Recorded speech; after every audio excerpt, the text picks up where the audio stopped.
Hello students, अस्सलाम वालेकुम and good morning. आज हम एक्सक्रीशन इन अर्थवर्म के टॉपिक को डिस्कस करेंगे। जिस तरह से आप जानते हैं कि हमने अपने प्रीवियस लेक्चर में एक्सक्रीशन इन प्लेनेरिया को डिस्कस किया था। वहां पे हमने देखा था कि प्लेनेरिया के पास एक्सक्रीटरी प्रोडक्ट कौन सी होती है और कौन से एक्सक्रीटरी ऑर्गन्स को यूज करके प्लेनेरिया जो है अपनी एक्सक्रीशन परफॉर्म करता है। ठीक है, सो आज के लेक्चर में हम डील करेंगे अर्थवर्म के साथ। So here this is the structure of earthworm. ठीक है, सो ये हमारे पास अर्थवर्म का स्ट्रक्चर होता है और जिस तरह से आप जानते हैं कि अर्थवर्म्स जो हैं वो फाइलम एनिलिडा से बिलोंग करते हैं। So actually they are member of phylum annelida. So हम लिखेंगे it belongs to phylum annelida. ठीक है, और हम इनको सेगमेंटेड वर्म्स भी कहते हैं। So they are also known as segmented worms. Earthworm is actually segmented worm.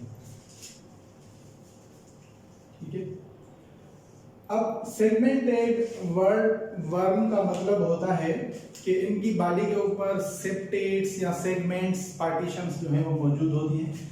जिस तरह से आप यहाँ पर देख सकते हैं, these are actually the segments. So these structures are visible there. ये actually separations हैं, सेप्टेट हैं जो कि आउटसाइड भी होते हैं और इनसाइड भी मौजूद होते हैं। ठीक है, यानी अंदर की साइड भी सेप्टेट मौजूद होते हैं कंपार्टमेंट्स, और आउटसाइड पर भी ये जो है काफी विजिबल होते हैं। So these are actually segments. Okay, so therefore we call earthworm is segmented worm. हम इसको सेगमेंटेड वर्म भी कहते हैं। ठीक, अब हम इतना डिटेल में नहीं जा रहे क्योंकि हम एक्चुअली फाइलम को डिस्कस नहीं कर रहे, but we are generally discussing its excretion. So excretion की अगर बात की जाए तो अर्थवर्म के अंदर कौन सी एक्सक्रीटरी प्रोडक्ट्स बनती हैं और कौन से स्ट्रक्चर्स के साथ, कौन से ऑर्गन के साथ फिर वो एक्सक्रीटरी प्रोडक्ट जो हैं वो बॉडी से बाहर रिमूव हो जाती हैं। So the metabolic waste, as you know कि हम जनरली बात करते हैं नाइट्रोजनस वेस्ट की।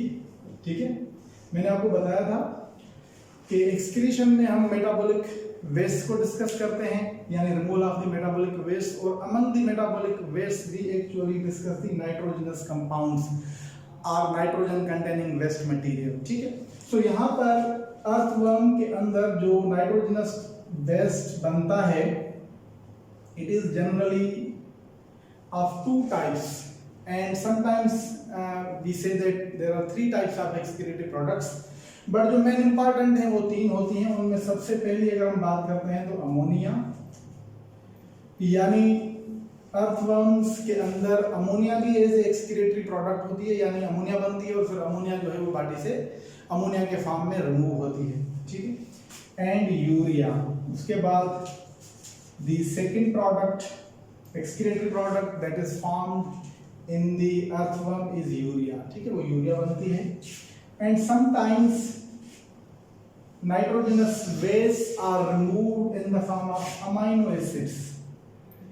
ठीक है, यानी उनको अमाइनो एसिड्स के फॉर्म में भी बॉडी से रिमूव किया जाता है। ये कुछ केसेस में होता है। ठीक है, सो मोस्टली ये दो फॉर्म्स होते हैं, यानी अमोनिया के फॉर्म में भी एक्सक्रीशन होती है। सो वो अर्थवर्म जो अमोनिया को एक्सक्रीट करते हैं तो हम उनको कहते हैं अमोनोटैलिक। ठीक है, और मोस्टली जब अर्थवर्म एक्वेटिक कंडीशन में हो, यानी जब प्लेंटी ऑफ वाटर मौजूद हो, so whenever there is aquatic condition. ठीक है, so aquatic condition as you know that we are talking about the water. ठीक है, यानी पानी की जो मिकदार है वो अगर सराउंडिंग में ज्यादा है, ठीक है, अर्थवर्म अगर एक्वेटिक एनवायरनमेंट में सर्वाइव कर रहा है तो वहां पर क्या होगा, क्योंकि हमें पता है कि अमोनिया को रिमूव करना तो बहुत आसान होता है, लेकिन उसको रिमूव करने के लिए पानी बहुत ज्यादा रिक्वायर्ड होता है। ये हम ऑलरेडी डिस्कस कर चुके हैं। तो इसीलिए सिर्फ वो जानदार जब एक्वेटिक कंडीशन में होंगे तो वो सस्टेन कर सकते हैं इस चीज को, वो अफोर्ड कर सकते हैं कि वो अमोनिया को रिमूव करें, क्योंकि पानी भी साथ में रिमूव करना पड़ेगा उनको। ठीक है, पानी भी जो है वो बॉडी से खारिज करना पड़ेगा। So whenever the earthworm is present in the aquatic condition, then it excretes ammonia, and whenever the earthworm is present in the terrestrial form, ठीक है, टेरेस्ट्रियल फॉर्म का मतलब होता है कि टेरेस्ट्रियल हैबिटेट, इसका मतलब होता है कि जब लैंड पर हो यानी आउट ऑफ वाटर हो, so then they actually excrete urea. So उस कंडीशन में यूरिया जो है वो एक्सक्रीटरी प्रोडक्ट होती है। और अब हम इनको कहते हैं कि अर्थवर्म्स आर यूरियोटेरिक, ठीक है। सो यानी अब यहां से ये साबित हुआ है कि अर्थवर्म यूरियोटेलिक भी होते हैं और अमोनोटेलिक भी होते हैं, ठीक है। लेकिन बहुत ज्यादा अर्थवर्म्स जो हैं वो यूरियोटेलिक होते हैं, क्योंकि अबाउट 40% जो है वो यूरिया रिमूव करते हैं, ठीक है। So the excretory product in the earthworm urea is about 40%, यानी 40% जो है वो अर्थवर्म यूरिया को एक्सक्रीट करते हैं। And is in case of ammonia, अगर हम अमोनिया की बात करते हैं तो अमोनिया जस्ट 20% के फॉर्म में रिमूव करते हैं, तो इसीलिए हम सबसे ज्यादा यूरिया को एक्सक्रीट करते हैं। Therefore we generally call earthworms is ureotelic, यानी अगर जनरल सेंस की बात करते हैं तो फिर ये यूरियोटेलिक हैं, ठीक है। लेकिन अगर हम डिटेल में जाएंगे तो हमें पता चलेगा कि ये अमोनोटेलिक भी होते हैं, यानी ये अमोनिया को एक्सक्रीट करते हैं, लेकिन कब, जब वो पानी उनके अराउंड मौजूद हो, they are living in the aquatic place और इन द एक्वेटिक हैबिटेट, तो उस वक्त जो है ये अमोनिया को एक्सक्रीट करेंगे, ठीक है। सो हमने यहाँ पर मेटाबॉलिक वेस्ट यानी नाइट्रोजनस वेस्ट की बात की कि अमोनिया भी होता है, यूरिया भी होता है, और समटाइम्स अमाइनो एसिड्स या सर्टेन अदर वेस्ट जो हैं उनके फॉर्म में नाइट्रोजनस वेस्ट भी रिमूव होते हैं। Now we discuss that what is the excretory organ, ठीक है। एक्सक्रीटरी ऑर्गन जो है वो कौन सा होता है और किस तरह से इनके अंदर एक्सक्रीशन का प्रोसेस एक्चुअली परफॉर्म होता है। So now we are moving towards the excretory organ.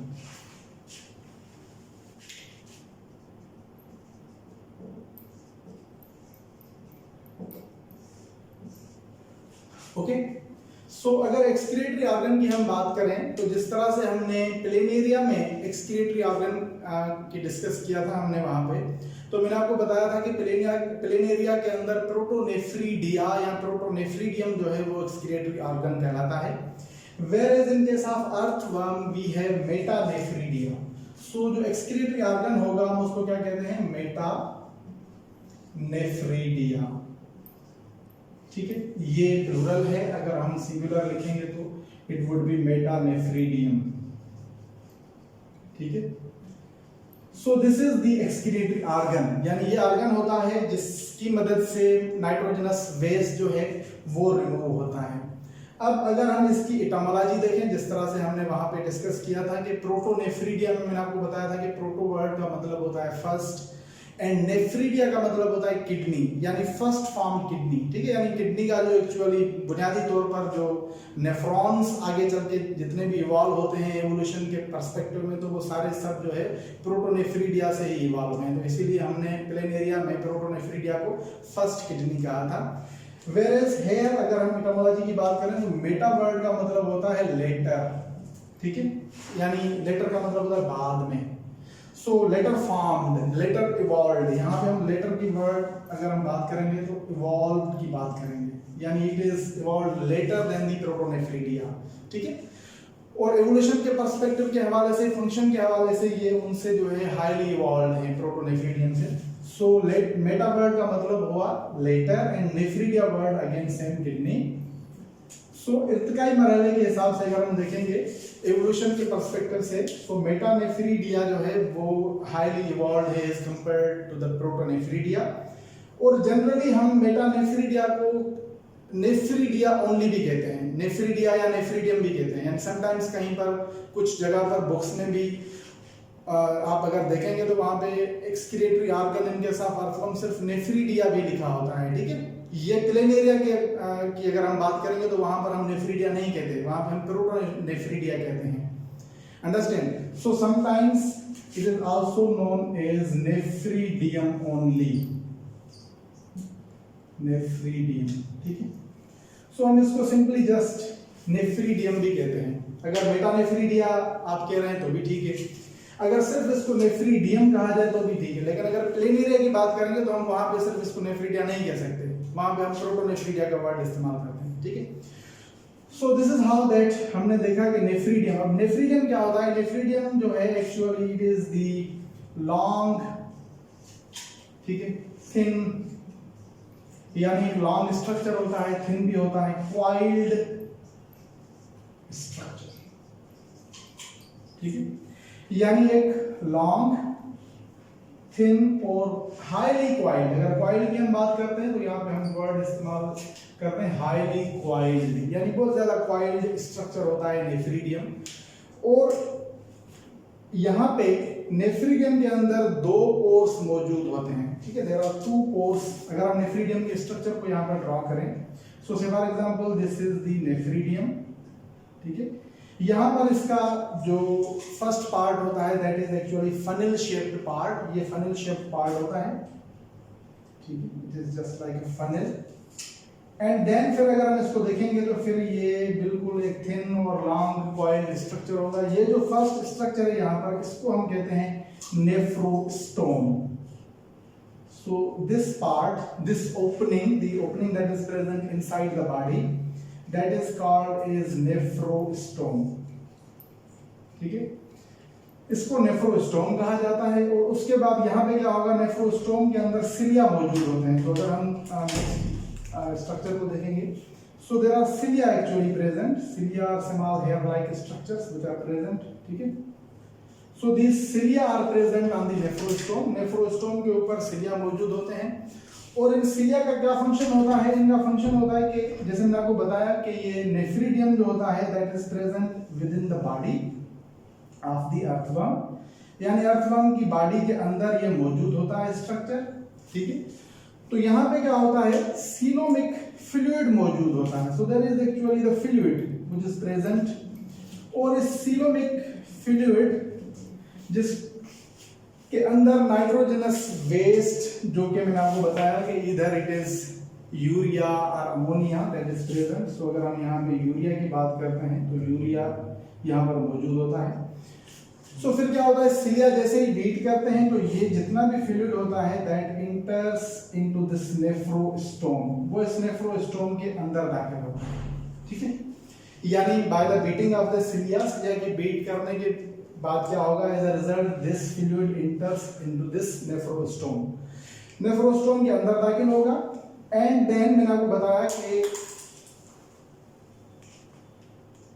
Nephridia जो होता है इट इज हाईली क्वाइल्ड, यानी अगर हम इसको स्ट्रक्चर को ड्रा करें, so this would be like this, ये बहुत ही क्वाइल्ड स्ट्रक्चर होता है, ठीक है। So ultimately out of the body, ठीक है, यहां पर एक और ओपनिंग मौजूद होती है, that opening is called as nephridiopore, ठीक है।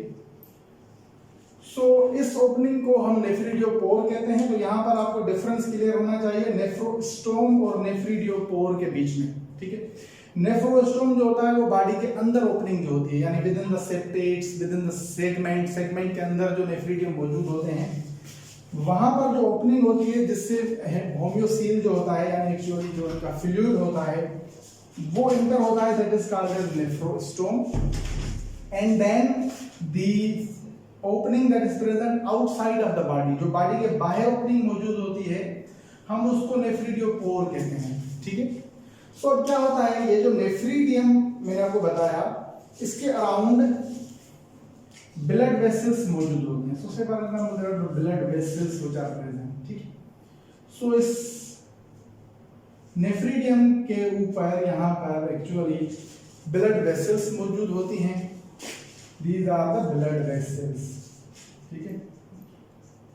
और इन ब्लड वेसल्स का काम क्या होता है, ब्लड वेसल्स का फंक्शन ये होता है कि एक्चुअली जब नेफ्रोस्टोम के अंदर ये फ्लूइड एंटर होता है, यानी फ्लूइड जब अंदर जाता है, तो उस वक्त इसमें बहुत ज्यादा यूजफुल मटेरियल भी होता है, यानी यूरिया, और प्लस में अगर हम इसको प्लस में लिखेंगे तो यूजफुल मटेरियल भी होता है, यानी not only the urea enters actually, सारा का सारा फ्लूइड जो है वो बॉडी के यानी इसके अंदर एंटर होता है नेफ्रीडियम के। उसके बाद फिर क्या होता है, यहाँ पर सिलेक्टिव रीअब्जॉर्प्शन होती है, and that is actually what happens that the material that is useful, ठीक है, like the food or the glucose or other things or other important molecules which are present in the fluid, they are reabsorbed, ठीक है, वो reabsorb होती हैं। सो यहाँ पर blood vessels का क्या काम होता है, they reabsorb useful material, ठीक है। सो यूजफुल मटेरियल को reabsorb करते हैं, and then finally the useless material or the waste material or the excretory material actually moves out of the body of earthworm, ठीक है। सो ये एक जनरल प्रोसेस मैंने आपको बताया कि मेटानेफ्रीडियम, या अगर नेफ्रीडियम उसको कहते हैं तो भी ठीक है। मैंने आपको बताया कि nephridium is long thin coiled structure, और हाईली कॉइल्ड स्ट्रक्चर जो है ये होता है। इसके पास मैंने आपको बताया दो पोर्स होते हैं, एक पोर जो इनसाइड मौजूद होता है जहां से फ्लूइड इंटर होता है, दैट इज कॉल्ड एज नेफ्रोस्टोम, और वो जो फ्लूइड होगा उसके अंदर क्या होगा कि वेस्ट मटेरियल भी इंटर होगा उसमें और यूजफुल मटेरियल भी, क्योंकि वो सारे का सारा फ्लूइड इंटर होगा। किस तरह से इंटर होगा, actually this is sucked by this nephrostome, उसके अंदर जो सिलिया मौजूद होते हैं वो इस फ्लूइड को सक करते हैं अंदर की तरफ, और जैसे ये फ्लूइड अंदर की तरफ यहाँ पे इंटर करेगा, अंदर आएगा और इससे मूव करेगा, तो वहां पे क्या होगा कि जितने भी यूजफुल मटेरियल इसके अंदर मौजूद होगा वो रीअब्सॉर्ब होगा और ब्लड वेसल में एंटर हो जाएगा, and that again moves into the circulation, वो फिर सर्कुलेशन के अंदर चला जाएगा, ठीक है। सो अगर अब यहाँ पर हम बात करते हैं कि ये जो नेफ्रीडियम होते हैं इनकी एक्चुअली 3 टाइप्स होती हैं। अगर हम अर्थवर्म की बात करते हैं तो अर्थवर्म के अंदर 3 टाइप्स के मेटानेफ्रीडिया या नेफ्रीडिया मौजूद होते हैं। हम डिस्कस करते हैं कि कौन सी डिफरेंट जो है टाइप्स होती हैं, उनमें क्या क्या डिफरेंसेस होते हैं, तो फाइनली फिर हम इसको एंड करेंगे।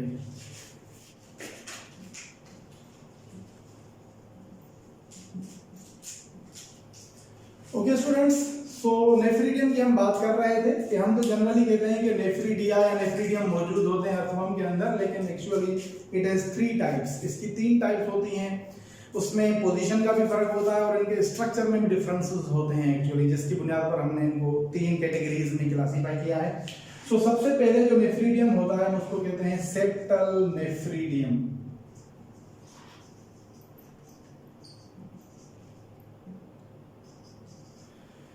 ठीक है। So the first type is septal nephridium, या अगर सिंपली हम इसको सेप्टल भी लिखते हैं तो भी ठीक है, क्योंकि हमने ऊपर नेफ्रीडियम लिख दिया है, so there is no need to write it again, septal, ठीक है, यानी septal nephridium. The second type is integumentary, ठीक है, and the third type of nephridium is pharyngeal nephridium, ठीक है। सो नेफ्रीडियम जो है अर्थवर्म के अंदर 3 टाइप्स के होते हैं। सो सबसे पहले हम सेप्टल की बात करेंगे और उसके बाद इंटेगुमेंट्री नेफ्रीडियम की बात करेंगे, and then finally we will discuss the pharyngeal nephridium, ठीक है। सो सेप्टल नेफ्रीडियम जो होते हैं they are present actually within the septa, so body के जो सेप्टा होते हैं या सेप्टम्स होते हैं, सेप्टा उसके अंदर ये मौजूद होते हैं। और अर्थवर्म की बॉडी जैसे यहाँ पर आप देख रहे हैं कि अर्थवर्म की बॉडी में बहुत ज्यादा ही एक्चुअली सेगमेंट्स मौजूद होते हैं, there are so many segments present, जो कि मैंने आपको बताया कि इंटरनल भी होते हैं और एक्सटर्नल भी होते हैं, ठीक है। सो यहाँ पर ये जो सेप्टल नेफ्रीडियम होते हैं they are present at the 15th to last septum, ठीक है। यानी यहां से अगर हम बात करते हैं, this is mouth of earthworm, ठीक है, and this is the first septum, और यहां से अगर आप काउंट करेंगे तो फिर दिस इज द 15th, ये समझ लें कि आप 15th सेप्टम है यहां से, और फिर ये दिस इज लास्ट, ठीक है। सो 15th से लास्ट सेप्टम तक ये यानी एक्चुअली सेप्टल नेफ्रीडियम मौजूद होते हैं, ठीक है। सो यहाँ पर अगर हम बात करते हैं कि ये हमारे पास अर्थवर्म की बॉडी है and this is for example the 15th septum और 15th segment that we are talking about. उसके बाद फिर ये सेप्टम दूसरा है that is the 16th 17th 18th and so on finally the last one. ठीक है, सो यानी यहाँ पर जैसे मैंने आपको बताया कि ये 15th सेप्टम जो है, से दिस इज 15 फॉर एग्जांपल, यहाँ से यहाँ पर एक्चुअली ये मौजूद होते हैं, तो these are present over here, so these nephridium are present there. ठीक है, उसके बाद यहाँ पर इधर भी मौजूद होंगे, दे आर प्रेजेंट देयर, यहाँ पर भी मौजूद होते हैं। ठीक है, और इसी तरह से आगे हर एक सेप्टम के अंदर मौजूद होते हैं। और ये जो 15th सेप्टम है उसके इस साइड से मौजूद होते हैं और उसके यानी जो 14th सेप्टम वाली साइड पे नहीं मौजूद होते। सो स्टार्ट एक्चुअली यहाँ से होते हैं, this is actually the start point and finally यहाँ पर अगेन फिर दोनों साइड्स पर होंगे, यहाँ पर भी दोनों साइड्स पर ये नेफ्रीडियम मौजूद होंगे। ठीक है, टिल द एंड तक। सो नंबर की अगर हम बात करते हैं, so number is about each side they are 40 to 50 nephridium are present. अगर हम टोटली एक कंप्लीट सेप्टम की बात करते हैं, से for example this is the complete septum, इसकी अगर हम बात करेंगे तो 80 से यानी 80 to 100 नेफ्रीडियम आर प्रेजेंट। ठीक है, अच्छा अब अगर हम बात करते हैं कि सेप्टल नेफ्रीडियम का स्ट्रक्चर किस तरह से होता है, एक्चुअली वही जैसे हमने स्ट्रक्चर बनाया कि इनके पास भी एक नेफ्रोस्टोम मौजूद होगा। सो दिस इज नेफ्रोस्टोम एंड जो एक्चुअली मेन जो इनकी बात है वो ये है कि ये जो नेफ्रीडियम है, this actually pores it's secretion into the intestine, यानी इंटेस्टाइन के अंदर, intestine of the earthworm, earthworm का जो इंटेस्टाइन होगा यानी एक्चुअली एलिमेंट्री कैनाल जो होगा उसमें ये सीक्रेशन जो है अपनी एक्सक्रीट करते हैं। So they actually pour their waste material और excrete their waste material into the intestine, intestine के अंदर ये एंटर करते हैं। ठीक है, सो क्या डिफरेंस हुआ सेप्टल की अगर हम बात करें, जनरल जो हमने बात की वहां पर कि सेप्टल जो नेफ्रीडियम होंगे वो अपनी एक्सक्रीटरी प्रोडक्ट बॉडी से बाहर डायरेक्टली नहीं निकालेंगे। ठीक है, दे अगेन वही सेम होगा, इनके अंदर भी सिलिया मौजूद होते हैं, दिस इज नेफ्रोस्टोम एवरीथिंग। ठीक, और वहीं इनमें एक्सक्रीशन जाएगी, फाइनली वहां पर मैंने आपको बताया ब्लड कैपिलरीज भी मौजूद होंगी जो कि यूजफुल मटेरियल को रीअब्सॉर्ब करेंगे, but the waste material directly does not come out of the body, directly body से बाहर नहीं जाएगा। ठीक है, सो यहाँ पे आप अंदाजा लगा सकते हैं कि एक सेप्टम के अंदर अराउंड 80 to 100 नेफ्रीडियम मौजूद होते हैं, नेफ्रीडिया मौजूद होते हैं, और 15th टिल लास्ट जो है ये इनका नंबर मैंने आपको बताया कि हर सेप्टम के अंदर ये मौजूद होते हैं। सो आप यहाँ से अंदाजा लगा सकते हैं कि कितनी ज्यादा तादाद में ये नेफ्रीडियम मौजूद होते हैं, और इनकी जो सीक्रेशन होती है वो इंटेस्टाइन में होती है। सो यहाँ पे आपको ये डिफरेंस क्लियर होना चाहिए कि वेस्ट जो होगा इनका वो इंटेस्टाइन में जाएगा, यानी बॉडी से बाहर नहीं जाएगा, इंटेस्टाइन के अंदर जाएगा and finally from the anus. ठीक है, जैसे वेस्ट मटेरियल रिमूव होगा बॉडी से, अनडाइजेस्टेड फूड वगैरह, सो वहां से उसके साथ जो है इनका वेस्ट मटेरियल भी बॉडी से रिमूव हो जाएगा। ठीक है, so this is about the septal nephridium.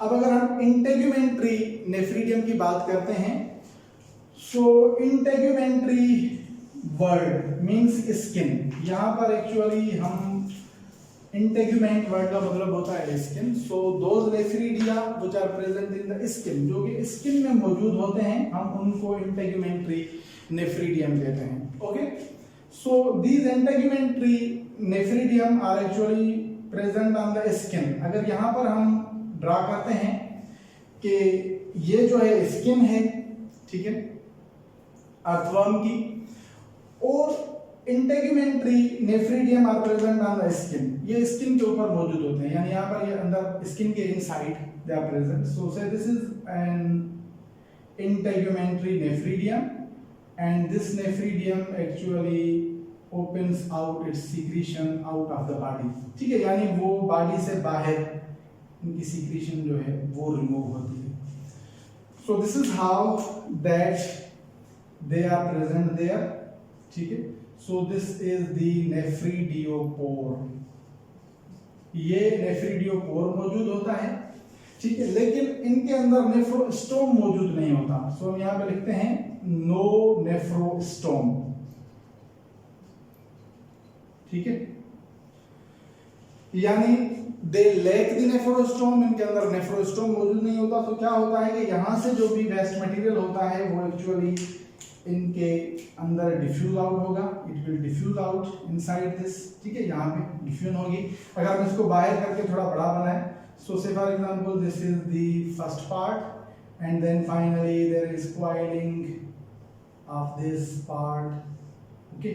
Coiling के बाद यहाँ पर ये नेफ्रिडियोपोर मौजूद है, ठीक है।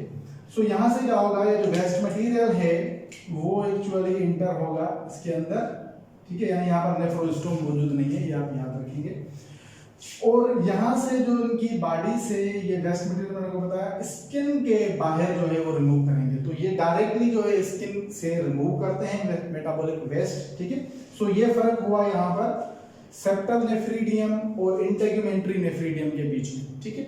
यानी सेप्टल नेफ्रीडियम जो होगा वो अपनी सिक्रीशन इंटेस्टाइन के या एलिमेंट्री कैनाल के अंदर एंटर करेगा, जबकि इंटेगुमेंट्री नेफ्रीडियम जो होगा वो secretion out of the body, ठीक है, आउट ऑफ बॉडी डायरेक्टली जो है वो सीक्रेट करेगा। ये डिफरेंस है। और दूसरा जो डिफरेंस मैंने आपको बताया कि इनके अंदर नेफ्रोस्टोम मौजूद नहीं होता, जबकि सिर्फ और सिर्फ नेफ्रिडियोपोर मौजूद होता है, ठीक है। सो अब अगर हम बात करेंगे कि ये जो इंटेगुमेंट्री नेफ्रीडियम होते हैं ये कहां पर मौजूद होते हैं, they actually are present on the third segment, ठीक है, third segment till last segment, ठीक है, यानी थर्ड सेगमेंट से लेकर लास्ट सेगमेंट पर ये मौजूद होते हैं दीज इंटेगुमेंट्री नेफ्रीडियम, ठीक है। और यहाँ पर मैंने आपको क्या बताया कि इनके बीच में डिफरेंस क्या होगा कि ये जो इंटेगुमेंट्री हैं वो डायरेक्टली सिक्रीशन जो है वेस्ट मटेरियल वो स्किन से यानी बॉडी से बाहर रिमूव करेंगे, जबकि सेप्टल नेफ्रीडियम जो है वो इंटेस्टाइन के अंदर एंटर करेंगे, यानी वो डायरेक्टली बॉडी से बाहर नहीं होगा। क्लियर? अच्छा, तो अब हम चलते हैं next the third type, that is pharyngeal nephridium, ठीक है। तो थर्ड टाइप जो मैंने आपको बताया नेफ्रीडियम की वो होती है फेरेंजियल नेफ्रीडियम, ठीक। सो ये जो नेफ्रीडियम यानी एक्चुअली मेटानेफ्रीडियम ये अर्थवर्म में किस जगह पर मौजूद होता है, सो हम उसको देखेंगे। Pharyngeal nephridium are present on the fourth, fifth and sixth segment only, ठीक है। यानी ये जो टाइप है या ये जो अपना नेफ्रीडियम होते हैं वो सिर्फ और सिर्फ फोर्थ सेगमेंट में, फिफ्थ सेगमेंट में और सिक्स्थ सेगमेंट में मौजूद होते हैं, ठीक है। और like integumentary nephridium they also lack nephrostome, यानी इनके अंदर भी नेफ्रोस्टोम मौजूद नहीं होता। सो हम लिखेंगे नो नेफ्रोस्टोम, ठीक है। सो जिस तरह से मैंने आपको यहाँ पे बताया कि ये जो इंटेगुमेंट्री नेफ्रीडियम होते हैं इनमें भी नेफ्रोस्टोम मौजूद नहीं होता, but they have nephridiopore. So similarly यानी इनका स्ट्रक्चर और इनका स्ट्रक्चर सेम है, ठीक है। So they have same structure, same structure like integumentary, okay. लेकिन ये इंटेगुमेंट्री से मुख्तलिफ भी हैं, यानी स्ट्रक्चर के हिसाब से ये इंटेगुमेंट्री से रिजेंबल करते हैं, लेकिन सीक्रीशन की जो एक्सक्रीशन होती है उसके हिसाब से फिर इनकी सेप्टल नेफ्रीडियम के साथ रिजेंबलेंस होती है, यानी फंक्शन के हिसाब से इनकी रिजेंबलेंस होती है सेप्टल के साथ और स्ट्रक्चर के हिसाब से इनकी रिजेंबलेंस होती है इंटेगुमेंट्री के साथ, ठीक है।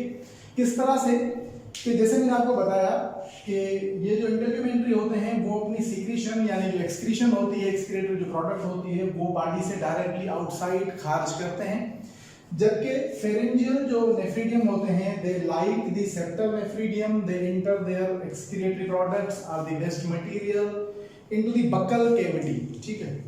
सो यहाँ पे क्या होगा कि pharyngeals actually enter their waste into buccal cavity. Okay, so इसका मतलब यह हुआ कि pharyngeal nephridium do not excrete their product directly outside of the body, but they also enter their excretory product into the alimentary canal. Understand? So यहाँ पर septal nephridium में मैंने आपको बताया कि ये intestine के अंदर waste product enter करते हैं और pharyngeal buccal cavity के अंदर. So अगर देखा जाए तो buccal cavity और intestine ये दोनों मिलकर alimentary canal यानी digestive system के part होते हैं. So यहाँ पर हम लिखेंगे कि elementary canal is actually the route or the path in which these both nephridium यानी septal और pharyngeal, अगर इनको टेक्निकली हम बताएं तो इनको हम एक्स्ट्रोनेफ्रिडियम कहते हैं. they both are the इंट्रोनेफ्रिडियम. so यहाँ पर हम लिखेंगे they are इंट्रोनेफ्रिडियम. ठीक है, इंट्रोनेफ्रिडियम क्यों? क्योंकि ये इनसाइड द बॉडी सिक्रीशन को एक्सक्रीट करते हैं. ठीक है, और यहाँ पर फेरेंजियल भी जो होगा ये भी इंट्रोनेफ्रिडियम है. So this is also the इंट्रोनेफ्रिडियम.